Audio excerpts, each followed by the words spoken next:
Hi everyone, I am back after Christmas. I really hope you guys had a really lovely Christmas. I certainly did. With my family.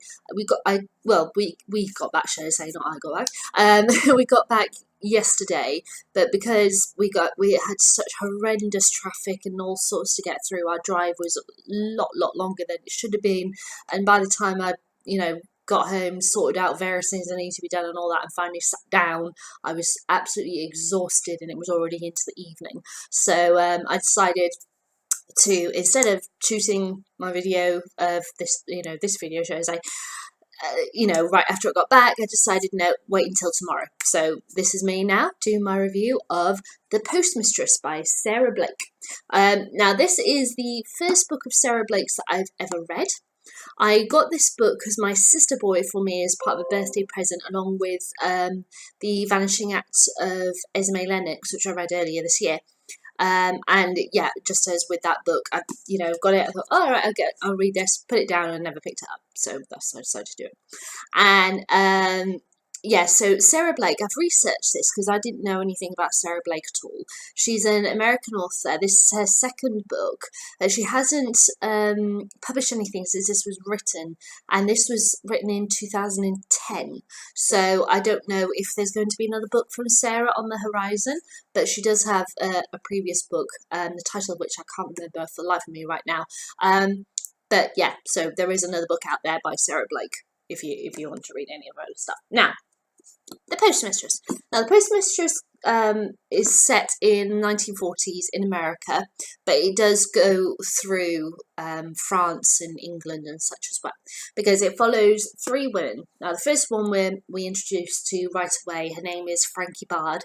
Frankie is a radio correspondent, war correspondent, should I say, and she travels around all over the place, recording what she's witnessing, people that she's met, etc., collecting people's stories and such to spread out across America and the world to let them know what's going on with the war. Because obviously, the situation for like England and France and all that lot is quite separate from America at that point. So radio and such was very important to let the people of America know what was going on. And Frankie really has this, she's quite ballsy, she's very strong-willed, she knows what she has to do. This is so important. She's really wants to help the people as much as she can throughout all of these countries, all these people that she encounters, and wants to let people know their story, that they're not just people over there, they're not just statistics, they are people with voices and thoughts and emotions and everything, and she wants their voices to be heard. So she's on this mission to tell the world what's really happening in the war, so to speak. Then you also have Iris. Iris listens to Frankie a lot. Iris is the postmaster of the place in Massachusetts where she lives. It's postmaster, the official title, because there is no postmistress. Regardless if you're a man or a woman and you're the person who posts all the mail and such in your area, in America at that time, you were a postmaster. So that's the postmistress. It's quite a appropriate title, I think. Iris, she's very devoted to her job, just as Frankie's very devoted to get her, people on radio and everything, to have everybody know what's going on in the war. Iris is very devoted to getting everybody's post to them. It's very important to her, and especially during the war, because of what's going on. She's the one who has to deliver telegrams to let people know their loved ones have gotten injured or sadly passed away or anything. The post is very important, and she is very dedicated to make sure that it gets sent out to everybody on that day, multiple times a day. It's her thing. She's a very beautiful character in that she's just full of heart. Frankie, she has, a lot of heart, because else she wouldn't be doing what she's doing, but she's very gutsy and she'll go for what needs to be done. Whereas Iris, she is full of heart, but she won't necessarily get that if she knows that there's something that needs to be done that only she can do, then she'll do it, but she won't necessarily go, this has to be done right now to her. She'll stand back a bit, see what happens, and then she'll go and do it when she feels that the moment is right. So she is a very beautiful character. She's very like a real person. I know that sounds really strange. That kind of those thoughts of, oh, what should I do? What shouldn't I do? I should really stand back for this. She's kind of a bit shy and a bit quiet and that. But anything that she does do comes from her heart. She's a really, really lovely character. And then the last character we meet is Emma. Now, Emma lives in Massachusetts, same place as Iris, and she. Oh no, it's Cape Cod, isn't it? Yeah, sorry, Cape Cod. Why am I? Well, I'm not very good with geography in America. Sorry if there's any Americans who are watching this and going, "What the hell is she talking about?" Sorry, they're in Cape Cod. Yeah, I just geography in America. I'm just anyway. Yeah, they're in Cape Cod. Emma is in Cape Cod as well. She is the wife of the doctor of the area, and she, they've newlyweds, and she's quite quiet. She very much, especially with her husband, the decisions that he decides to do in this book, she keeps herself to herself. She doesn't want to be a nuisance to her neighbours and all this lot, but she is a very emotional woman. She when she feels something, she feels it full force. But she's very logical at the same time. I think that's why she and her husband kind of go together very well, because he's very logical in this book, he says, I need to go off and help these people. I'm going to go overseas. And his reasoning is very logical. And although she's very shocked at his announcement of this, she understands why. And she takes that approach with, seeing the logic of everything and taking a step, if I do this, this will happen. If I do that, that will happen. What is the best? She's very much like that with everything that she does. So she even though she does feel a lot of emotion, she keeps them to herself.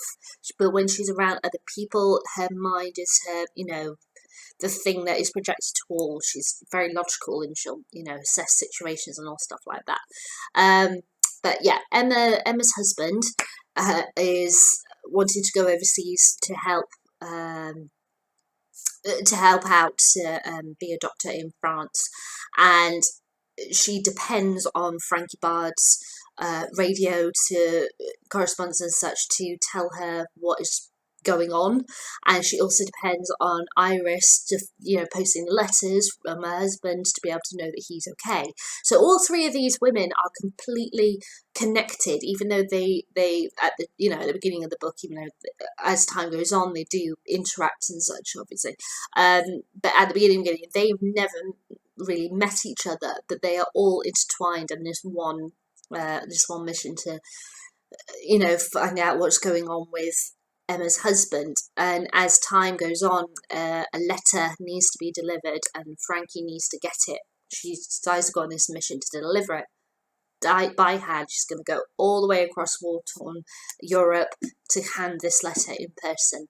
I won't say what the letter is or why, the significance of this letter, because obviously it's in the book. I'll let you read the book. But it's this whole mission of getting this letter home and what getting that letter home represents. So that's the gist of the story. Now, the actual book itself, it's not too bad. It was well written. I don't know if it's just because she's a new author to me, and I don't know obviously any other of her works. I was quite critical of her work whilst reading, but saying that, I thoroughly enjoyed it. I got really miffed when certain things happened. I was really happy when other things happened. When I say miffed when some things happen, okay, it's no spoilers here. No matter what the material is, which side you're talking about, whatever. Whenever you have a situation where war is the epicenter of the story, like this book, one or more character is going to die. It's inevitable. It's going to happen. But when death did occur in this book, I was like, oh my god! I was really kind of annoyed that not just because I'd gotten to know the characters really well, so I felt really gutted when they died. Not gutted to the degree where I felt like crying, like oh my god, I'm really slow, but I did feel that kind of oh my god. Why the hell did you do that? And I was sat in the back of the car with my mum and dad. We were driving somewhere while we were visiting family, and someone passed away in a book, and I just yelled out, "Oh my god, why did you do that?" And my mum and dad thought I was talking about something going on in the car or just outside the car. I'm like, no, it's just my book, and they're like, "Oh, okay." Yeah, it was. Yeah, for me to feel gutted and actually yell out loud, "Oh my god!" This situation that's happened, obviously it connected with me on a level, but not to a degree where I was crying or anything like that. So yeah, so it was inevitable that one or more characters were going to die in this book. So it's the way it was. But yeah, I was sad when certain events happened. I was very happy when other events happened. I was also very, very happy that she didn't do a kind of epic war saga thing and there was going to be a great big happy ending and all this lot, and it's like where you follow the guy going through turmoils and get home and then he finally gets home and there's a big reunion and all that lot. She didn't do that, and I really respect her for doing that because it's realistic. It is better, I feel, that when you do something like that. Not that I'm saying that all war stories where that has happened, where against all odds they've gotten through and that are absolutely rubbish. I wouldn't say that in the slightest. But you know how sometimes, especially in fiction, they can go a bit sickly sweet and that, and when it's really not appropriate to. So yeah, when it's at times like that, when they go sickly sweet at the most inappropriate moment, that's when I go, I'm not sure I'm liking this. But in this case, she didn't do that, and I respect her for that. So thank you, Sarah Blake, for that. So overall, it is well written. There's various events in such a history and such to do with the war that is referred to quite often throughout the book. It is well structured. I thoroughly enjoyed it. I never got bored. Sometimes she was a bit flaky with the way in which she describes things, but this is me being really critical because, as I said, new author that I come across, and I just get that way the first time I read an author's work. It's just the way I am. But I liked the story, I liked the structure, I love the intertwine of the stories and they meet each other. I really like the ending. Overall, I have to say I really liked it. So yeah, Sarah Blake, I quite enjoyed it. So I would be quite interested to read Sarah's other book. Obviously, I've only ever come across this because it was given to me as a gift. I've not come across her other work. Whilst looking for books, I might go looking tomorrow when I have a trip into town. I don't know. But yeah, I'd be quite intrigued to read Sarah's other book.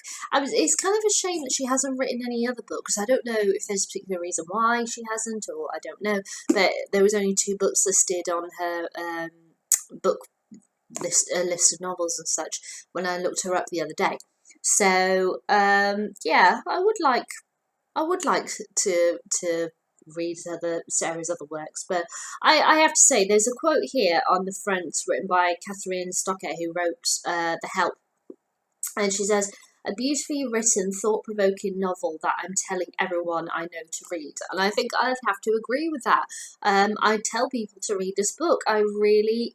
It was beautifully written, and to have it from following women through war in completely different situations in completely different places, and have such a different attachment to the war. You don't really see that when you ever more often or not, whenever you have a woman who's connected to war somehow in a novel, they're either nurses or they're spies.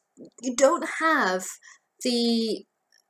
that thing of, like how Frankie, you could say, is the closest one to that because she is the one who is you know, she's reporting, she's off, she's around the countries and stuff. But then you have the person who's actually delivering the news and watching people crumble and cry and scream and such when they get telegrams, and having that weight on your shoulder of delivering the news to them. Or the woman who's waiting for her husband to come home in a completely separate country, that she's so far away, she feels very disconnected and she doesn't know what she's meant to do, because she doesn't have that same support system, because everybody else around her, there's not many people who have gone off to war that is referred to from the, you know, specific area where she is in this book. It's kind of like her husband's pretty much the only one in a sense. That is referred to. I mean, so I mean, sure, there's probably a lot more, but you know, if it's not referred to, you don't know, do you? So they all feel this. They have this strange connection yet disconnection at the same time. So to have that, I found that really intriguing, really interesting. So overall, then, Sarah Blake, the Postmistress, I very much approve. I would really like to read again. I think I'll be keeping hold of this to read again. And yeah, I recommend it. So yeah, check out the Postmistress. Alright then guys, that's it from me, and as you will have seen my announcement video before I went on holiday, my next book I'm reading is Wuthering Heights, so I'll be back at the weekend with my thoughts on that, and I will see you guys then, and Sunday will be New Year's Day, won't it? Yes, it will. So I hope you have a happy New Year, enjoy your New Year's Eve and everything, and yeah, I will see you guys later this week. Alright then. Bye.